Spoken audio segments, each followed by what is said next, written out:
Viktoras Bachmetjevas is a philosopher with an interest in ethics, especially the intersection of ethics and the philosophy of religion.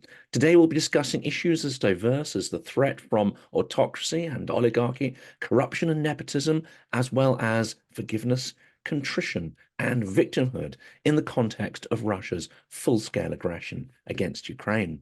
Welcome to Silicon Curtain. Please like, comment, subscribe to help more people discover the amazing guests we feature on the channel. Please also check out the validated Ukrainian charities that appear in the description of the video.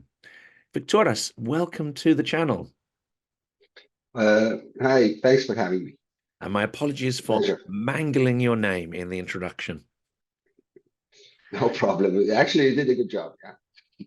Let's start with I think what is quite an esoteric topic, but actually is a really important one. This is the idea of forgiveness and victimhood, because one of the things I detect in Russian propaganda, and indeed the success of internal propaganda, is in the feeding of the idea of victimhood, feeding the idea that Russia is always attacked, is always the victim of history, of malign powers, etc.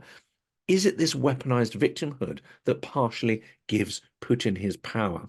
Absolutely. I think that this is one of the narratives that help Putin to find support with the Russian population.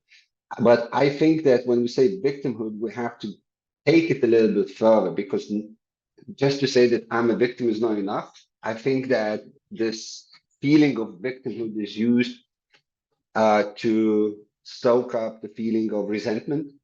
So it's not just I've been wrong, but also that there are these enemies of mine that I'm allowed to do something about them. So this is, that feeling of victimhood is used to justify my own, if you will, injustices that I will do. But now I have kind of a carte blanche because I was wronged in the past. And so this narrative we can definitely detect in Russian propaganda. I mean, there's a broader question. As a philosopher, I would like always to look at the broader picture. There's a question to be asked: isn't this a general kind of a general feature of contemporary culture? We, being a victim kind of pays off, because if you qualify as a victim, then you kind of the rest of the world owes you. I don't remember who coined the phrase of the Olympics of victimhood, but the idea is that we kind of now all are racing to qualify as a larger victim, because if you are a victim, then you have a right. But this is of course a broader topic. In terms of Russian propaganda, clearly Russians being fed, if you will, this discourse that Soviet Union was kind of a nice, great country. This was taken away from the common Russians by powers that be, internal enemies and external enemies. And now we've had enough and we'll take it back. I think definitely that strand of propaganda is there. And it gives power to Putin internally, for sure. One of the challenges, isn't it, in victimhood is that it prevents any kind of recognition of crimes one might have committed, or collectively the country you're part of may have committed. So how important is it that acceptance of culpability is a sort of prerequisite for any change to occur, whereas victimhood would seem to lock you into a cycle of repeated patterns of aggression, but without progress or breaking out of it? This is an important nuance, in the sense that, what I mentioned by saying carte blanche. If I qualify as a victim, there seems to be implied an idea that then it means that not only that I was wrong, but also that I couldn't do no wrong. There's only one side that can be wrong, and that's the side that did wrong to me. So I'm kind of out of this equation, in the sense that I cannot have any any guilt. But of course, it's not true. It's not true because, you know, I don't remember again who said it, but I really like the phrase. There's no perfect victim. You know, there's no perfect victim in the sense that there isn't no one who just was wronged and never did anything bad. I mean, you know, we are human. We tend to be wrong, and also sometimes we do things that, you know, we don't like about ourselves. So in that sense, of course, qualifying as victim is an easy way out because it gives you this idea, which is of course an illusion, but it gives you this idea that you can't be wrong because you've been wrong here. You know, it's a little bit like children when they say he started it. You know, so then it means whatever I did after was justified by this initial act of being wrong. So I agree with you. This idea of victimhood is extremely seductive because it gives you a right to seek payback in whichever way you decide, and you are right because you've been wrong. And also, it takes away any guilt from you because you know, you are justified in your actions by what happened before. So it is extremely, and Putin in contemporary Russia is not the first that is doing this. You know, I gave a talk a few weeks ago, and you know, in both of the conflicts which are on everyone's minds at the moment, which is Russia, Ukraine, and Israel, Gaza, you know, all four sides are claiming to be victims, understandably. So I'm not judging who's right or who's wrong, but understandably, because of course it gives you some moral high ground. And sometimes it's done in good faith, sometimes it's not, but we can understand why it's done because it really is a seductive idea, because then you are owed everything by the world and you don't owe the world anything. And of course, almost every European country could look at their long and tortured history and carry that banner of victimhood. But not every country in Europe was a large empire. Russia was, is, but one would hope will not be an empire forever. So this curious mixture, isn't it, of being the victim and yet having controlled, you know, half of Europe for a good part of the 20th century, for half the 20th century, having a vast land empire, one of the largest in history, and it continues to occupy a vast space on the Earth's surface, including dozens upon dozens of nationalities within that umbrella. So it's a curious mixture, isn't it, of this aggressive victimhood, and yet, you know, being in charge of a huge space. Yeah, but you know, psychologically, you could understand that. You know, if I have 10,000 euros and someone took 4,000 from me, I feel that I have less, much less. So I feel wronged. You know, I'm left only with 6,000. Of course, for some people it will be a lot, but I will compare it to what I had. And so, you know, me being from Lithuania, I could see it on the streets of Vilnius. You know, before 1990, before the collapse of Soviet Union, or before Lithuania declaring restoration of independence. On Vilnius streets, you know, if you were a Russian speaker, you would always enter any room and you would expect everyone to answer in Russian. So you wouldn't bother to learn Lithuanian because Russian was one of the languages, but basically the dominant one. And so after 1990, when Lithuanian became the official language and then Russian speakers were expected to learn Lithuanian, a lot of Russian speakers started complaining that, you know, they're being discriminated because now they have to learn the language. Of course, they were comparing it to the situation before. And they would be saying now it's worse off for Russian speakers. So I think that sense of being wronged is in place here. So it's psychologically it's understandable, but of course it doesn't make it right, because that position of dominance that Russians had in many many parts of former Russian Empire, it was achieved not by goodwill and not with the in accordance with the intention of local population.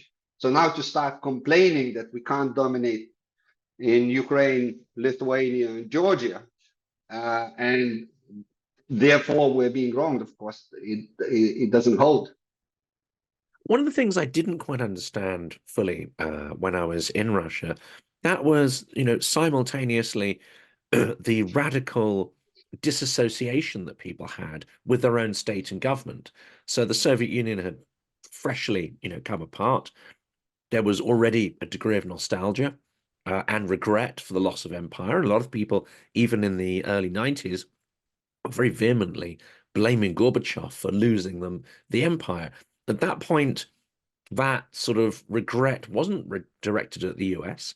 I barely heard anyone really talk negatively about the US or US is wrong in the collapse of the Soviet Union. This seems to be something that's weaponized by subsequent propagandists.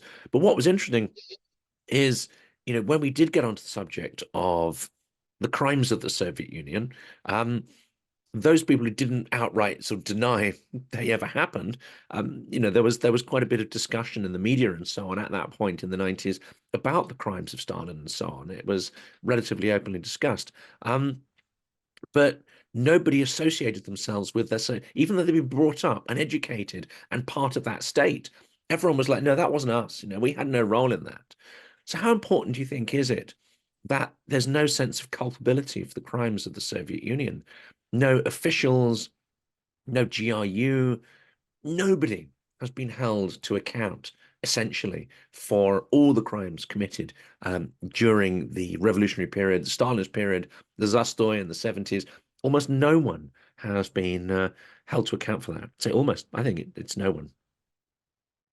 It's I would say even more, it's paradoxical that, a lot of times when I spoke about Soviet Union with Russians and would say, and Lithuania never wanted to be a part of it and broke away as soon as it could, and also that we suffered a lot from that occupation, deportations and whatnot. A lot of times Russians would say, but no one suffered more from Bolshevik repressions than Russians. So they would use this as to say, yes, of course, we all suffered, but why break away? Let's fix this country.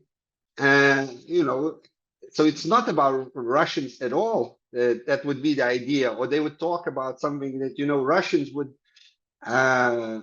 sacrifice a lot to start.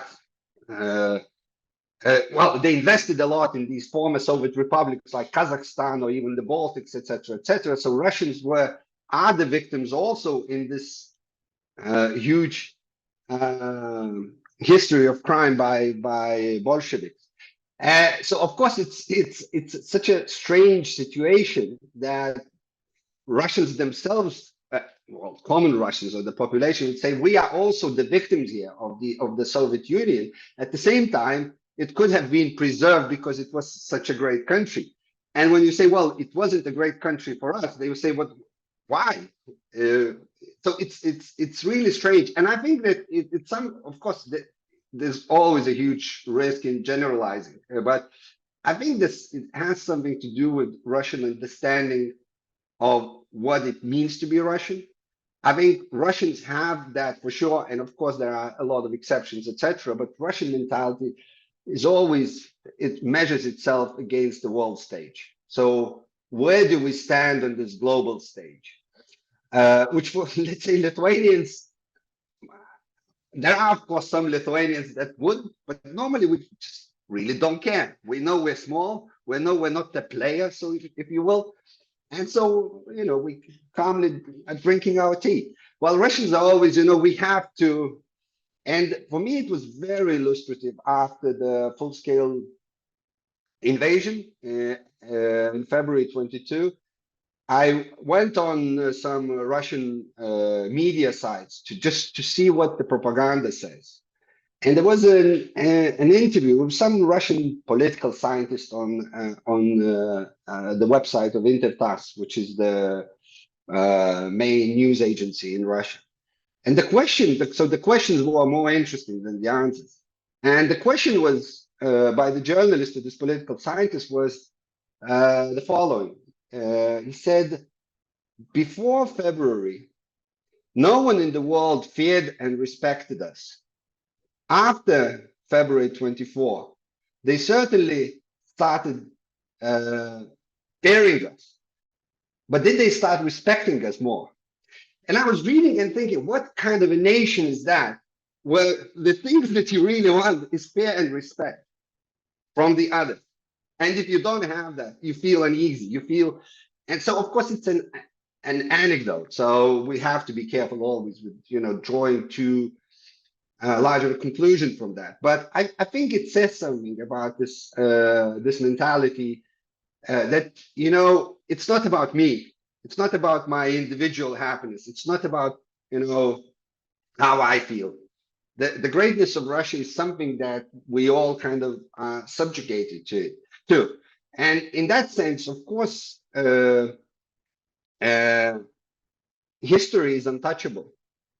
History is untouchable. Stalin did a lot of crimes, but Stalin is one of the great leaders in Russian history. Why? Because he made Russia a huge player on the global scale. So everything's forgotten there. I think that there is some kind of that thinking. These people who did it, yes, they made mistakes, but if they did it for the glory of the country, then of course they're allowed to do that. I think there's something to that. I don't think it explains everything, but I would say that it's this aspect definitely is at play. Yeah, absolutely. So when Putin's mythical historical treaties came out, I don't know if you read that fully, but as soon as that came out and I saw excerpts of that, I had a sense that he's absolutely going to invade Ukraine, and it's not just going to be an incursion, it's going to be on a substantial scale. Of course, it was largely either ignored or dismissed by many people. And I think even Ukraine, it was felt that in the 21st century, something like this wasn't possible. Therefore, it couldn't be possible. What was your sense there? Looking at history, looking at Putin's mentality when the treaties appeared. Well, it's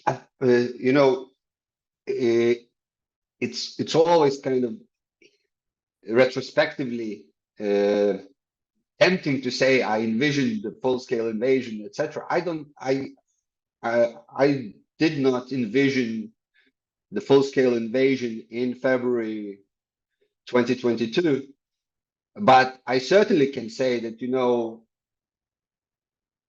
me, but not only me. I think a lot of Lithuanian observers, Lithuanian society for sure. I mean, we heard Putin's speech in Munich, which was when 2007, 2008, when he said that the collapse of Soviet Union was the largest geopolitical catastrophe of the 20th century.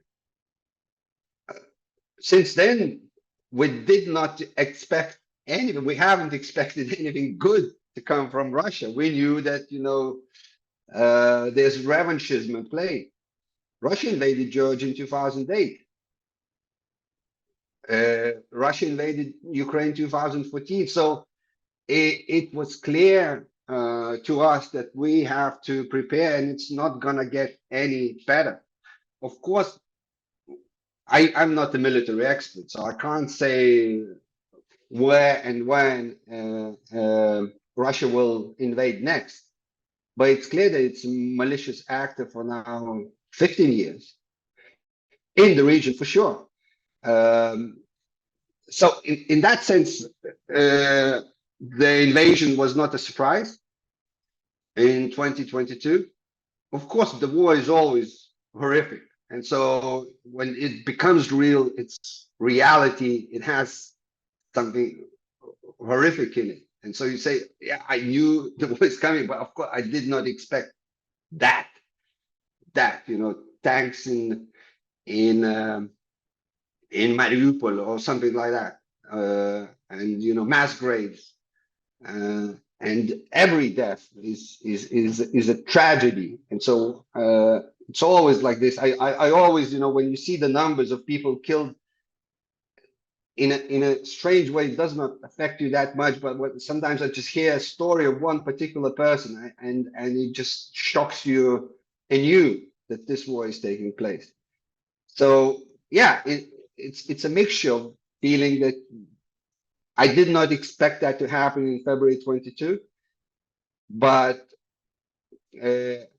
of course we were ready that Russia is invading countries, and it's doing this for more than 15 years.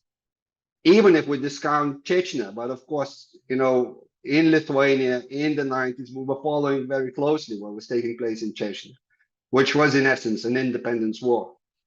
And it was brutally suppressed, not by Putin, but by Yeltsin, first and foremost. Putin came second. So in that sense, it was nothing new, at least to me. And memory is important, isn't it? I know you have done some extensive studies on memory politics, and when we saw these parades taking place on Victory Day, I think we were almost projecting our own idea on there, which was never again, which of course is typically the Western attitude to the Second World War, that nothing on this scale should be allowed to happen again. Missing the point that actually one of the key narratives, certainly in the 2000s in Russia, when this became a huge spectacle, a huge annual event, the catchphrase is "Yes, we can." I think in Russia, and I think we missed on the idea that these war parades are not necessarily putting to bed or reminding people of the horror that shouldn't be repeated, but it's almost a conditioning for people to make them think that a state of war is natural and their ancestors are placed on a pedestal, a level of heroism that they can't match up to unless they repeat those acts from the past. Yes, and I think if we talk about World War II, I think a lot of people in the West don't understand the narrative about this war in Russia and in huge parts of post-Soviet space. When I was a kid, I was still went to Soviet school for a while. This war did not start in 1939, as it did in the West. In Russia, it started in 1941.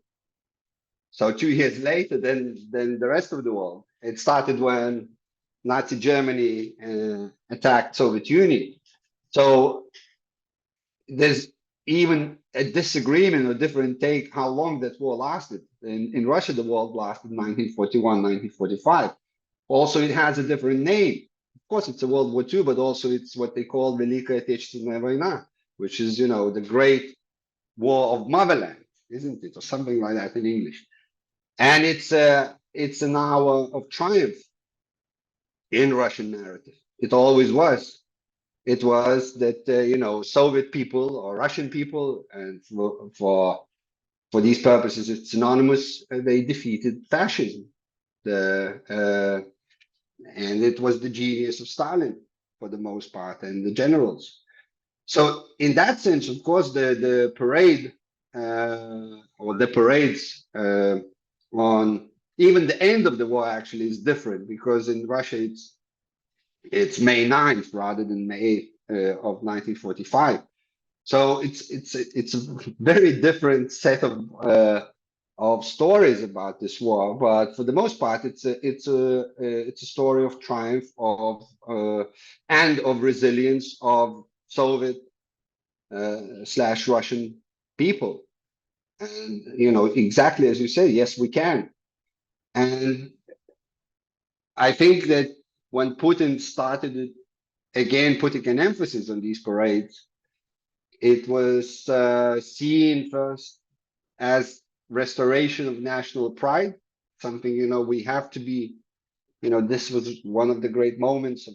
But also, I agree with you. It also normalizes this kind of militaristic dimension in the society. War becomes normalized.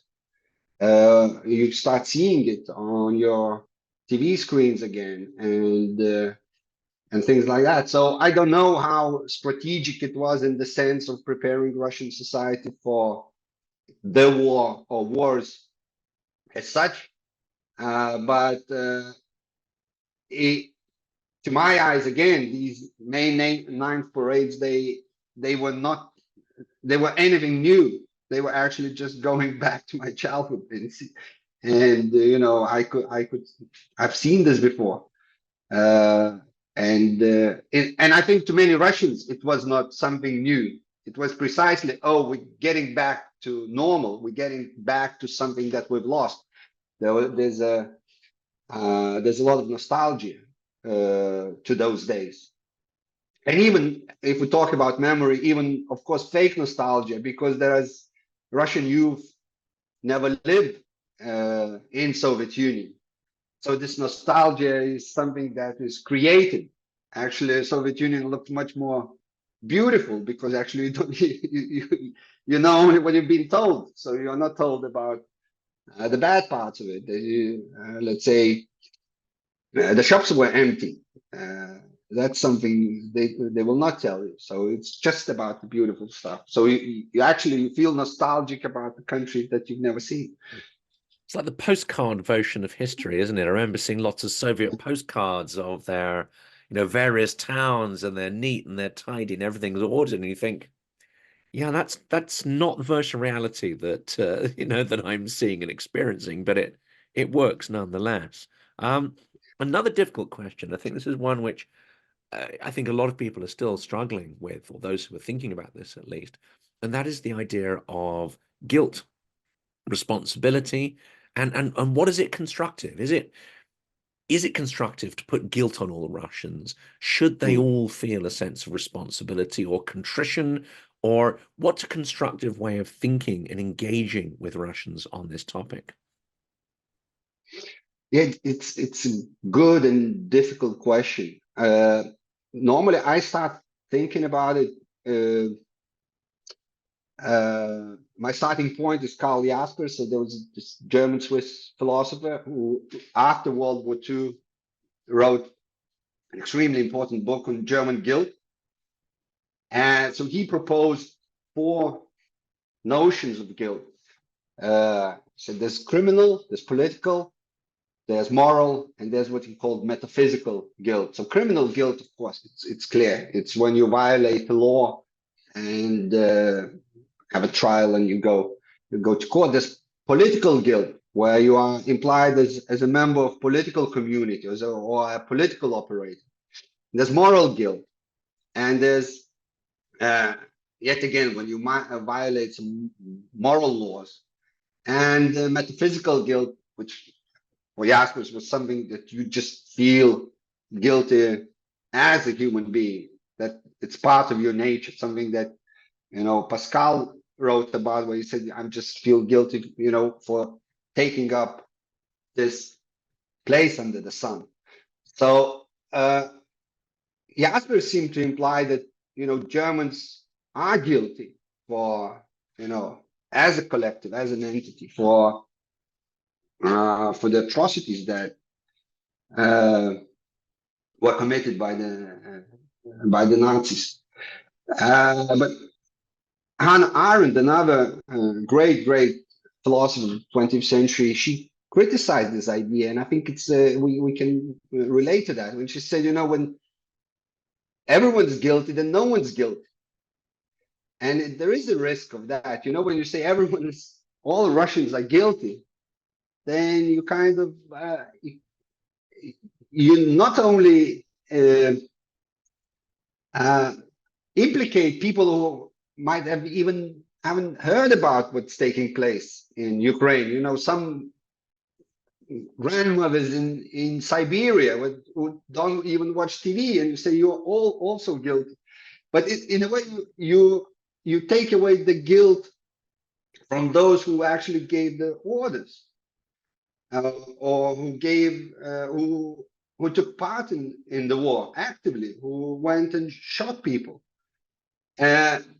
So I think that, you know, when we think about this particular war, Russian-Ukrainian war, I think we have to look at the nature of it. And this is a war between two states. This is not Putin's war against, you know, Ukrainian nation. This is Russia waging war against Ukraine, and Russia is a political entity, political actor. So I would talk about political guilt, or rather responsibility. And in the sense, and to the extent to which, you know, Russians are members of that political community of Russian state, I think they're certainly implied in the conflict. And I wouldn't talk about guilt, but I would talk about responsibility. And if I were a Russian citizen, I would feel a certain degree of responsibility for what's taking place. You know, when I was a student 20 some years ago, I studied in Spain in 2003, and there were a lot of demonstrations among Spanish youth against the invasions of Iraq and Afghanistan. And then one of the most popular slogans was, agree, disagree, doesn't matter, but one of the most popular slogans was, not in my name, not in my name. And, you know, I always could relate to that, in the sense that, yes, Spain decided to go or decided not to go. These kids couldn't do much. They were just, you know, individuals, but they felt certain moral duty to say that, you know, I know what's going to happen, but this is not happening in my in my name. And so in that sense, I think Russian, and I would stress political community, I would just say Russian citizens, members of that political entity that is called Russian Federation, they have certain moral responsibility and political responsibility to take part. You cannot pretend that it's not taking place, and this is being done in your name. In your name, this war is being waged. So in that sense, I think there is a collective responsibility, and that collective, but I would say that it's collective responsibility within the political realm. I really don't like when, you know, all Russian speakers everywhere around the world somehow have to answer for what's being done in you know, in Russian Federation. I mean, a lot of Russians I know, a lot of Russian speakers I know, they are, of course, they actually, I don't know who's pro-war. All of them are against the war, but I don't think there's any particular duty on them to go around start declaring, because I think, you know, if you emigrated and you're part of another political community, that kind of leaves you outside of this, because this is clearly being done in the name of Russian Federation, of this political entity. And so if I were a Russian citizen, I would feel somehow obligated to take a stance, if you will, as pathetic as that sounds, but yes, I think so. And of course, you know, some do. I mean, it's interesting to see in the protests in Georgia, actually, there are a number of Russians on the street protesting with the Georgians, which is actually an interesting manifestation that's just happened this week. But broadly speaking, the vast mass of the Russian population are not rising up, despite us projecting our hopes throughout these 2 years that would happen. And many I would say, close observers of Russia, or those who might have previously been described as Russophiles, some of them have constantly been predicting, and it's going to happen now, or he's going to push them too far. I think, at least my point of view, is that there is not going to be a popular uprising. So we're faced with the idea of containment. Russia is not going to be conquered as Germany was. We're not going to be able to take that state apart and re-educate it.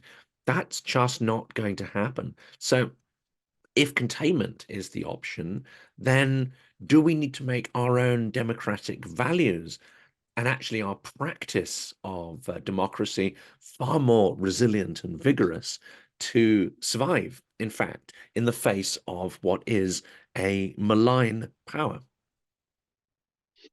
Of course we have, but even without Russia as a malicious actor, we would have to do it. A few years back we had the pandemic, which just showed how much in Western societies,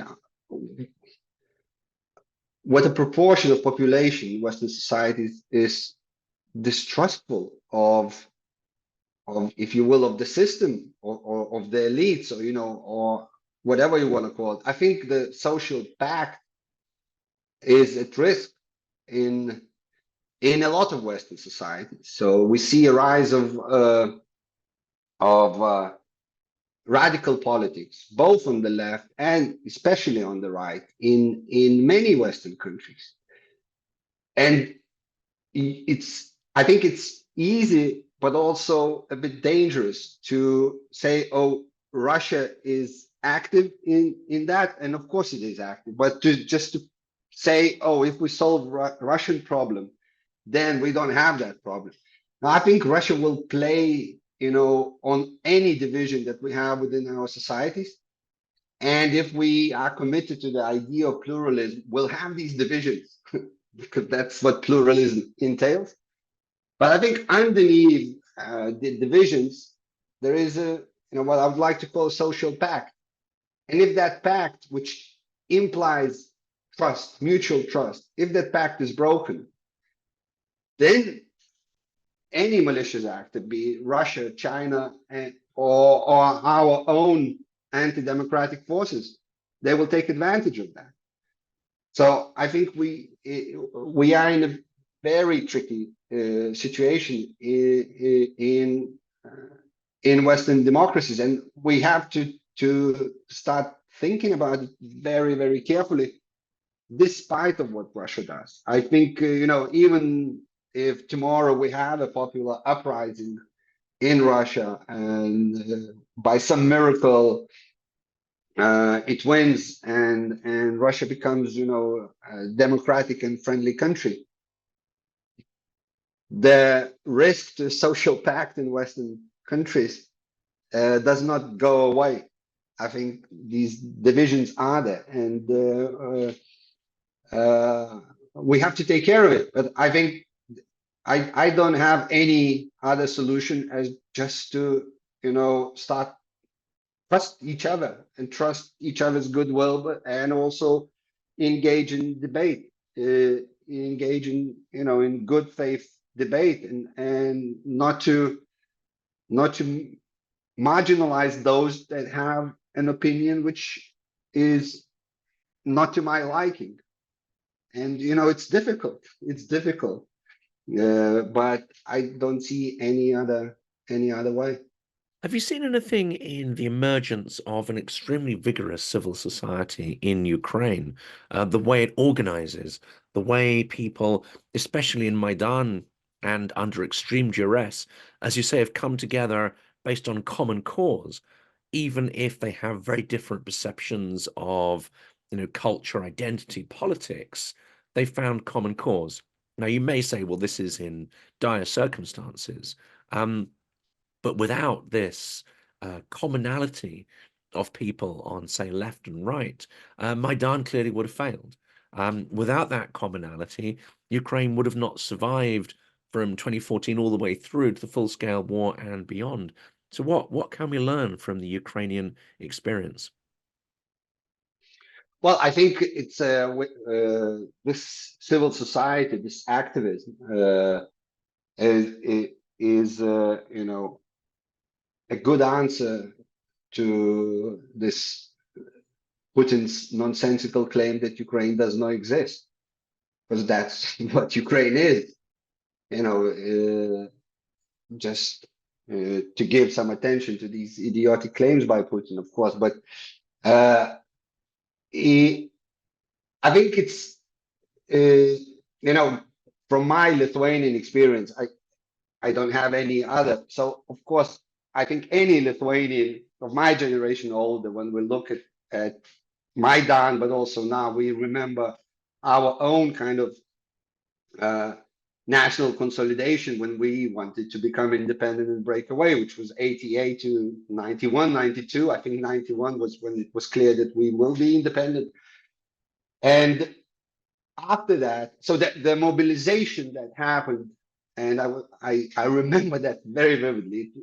These were formative years. The consolidation and the mobilization of the nation that happened was just miraculous. It's unbelievable that when you are part of that, it's absolutely unbelievable, and it's some sort of ecstasy of communality that you experience, and anything is possible there. Anything is possible, and at the same time, by some strange miracle, everyone knows what they have to do. Everyone knows what they have to do. You just know that this needs to be done now, and you just go and do it. And you, everywhere you look around, people are just doing that. And of course, what we had afterwards, when this common purpose was achieved, was some sort of, if you will, a hangover, because then that purpose was achieved, and now we have different ideas of how we want to organize ourselves. I don't know, some, usual stuff, the role of religion in the society. Should we integrate into the West as quickly as possible, or maybe should we wait? Economic reforms, privatization, and whatnot. And there was in late 90s, especially in Lithuania, I remember there was always a refrain of people were repeating, "Oh, where this unity is gone," and because it was such an euphoric time. But I think it's important not to get caught up in this.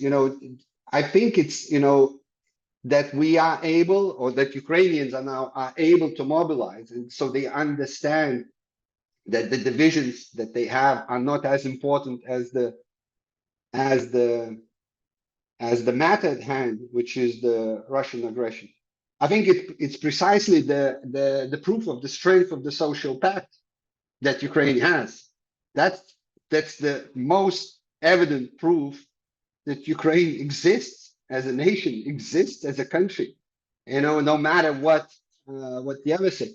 And hopefully, when Ukraine wins, I think these divisions will emerge, and I think it's a natural thing. I wouldn't be too worried about it, but it doesn't mean that civic activism will disappear. I think it will just assume new forms, and as in many countries, I presume in United Kingdom as well, civic activism, when there is no external threat, very often it is part of kind of watchdog function against its own government, and it's extremely important. It's part of how democracies function, and so Ukrainian civic society will do that, and will assume that role. But I think at the moment, the right to concentrate on what is an existential threat to Ukraine, which is this Russian aggression. And looking forward, I mean, the last question really is about the resilience of democracy and what the biggest challenges and threats are. I mean, one area it seems to me is of permanent conflict is misunderstanding privileges and calling them rights, and the debates that then ensue from that, but also corruption and nepotism, especially nepotism, seem to be debilitating forces that erode democratic strength. Are you confident that in Europe, we will develop the culture to overcome these? And should we increase our awareness that this isn't just a battle you win once, but this is perhaps a permanent battle to keep these things in check? I'm an optimist by nature, but also I'm an optimist by my biography. I was born in 1979. That was late Brezhnevism. It was such a sad state of affairs in the part of the world where I live. And here I am now, 40 odd years later. Uh, I live in the independent democratic country, which is part of the world where it aspired to be. So, you know, it's nothing but a success. But at the same time, I think that it doesn't happen, just by waiting. It's an effort, and it's a struggle. It's a struggle also with your own, if you will, demons, with your own laziness and with your own prejudices. So I think you know I'm cautiously optimistic that uh, Western democracies will survive, and they are not only that they will not just survive, that they will become more robust. But I think that at the moment in the Western world, if we could generalize like that, I think there's a huge issue of trust, and it's a huge issue of mutual trust, and that we have somehow to address. We have somehow to address in the sense that if you don't believe that your fellow citizen talks and behaves in good faith, then nothing is possible. Then you cannot have any sense of community. You're completely divided. There is not even, a link on which you could connect. So that mutual trust we have somehow to recover. And we often talk about that our societies are divided, and if you look newspapers, they said the same 20 years ago, 40 years ago, 60 years ago. But I don't think we ever had, in recent history at least, we ever had such a collapse of mutual trust where the other half of of your country is not just wrong, but they're evil in the sense that they're doing everything just against your interests. And I think it's a huge risk because we don't have a mediator, outside mediator that will help us. So we'll have somehow to bridge that gap, and it's a huge challenge at the moment.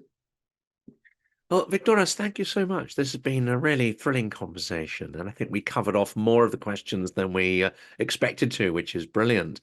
But thank you so much for sharing your thoughts, especially your experiences in a country which has broken free of the Russian yoke and which is obviously extremely keen not to return to the Russian world.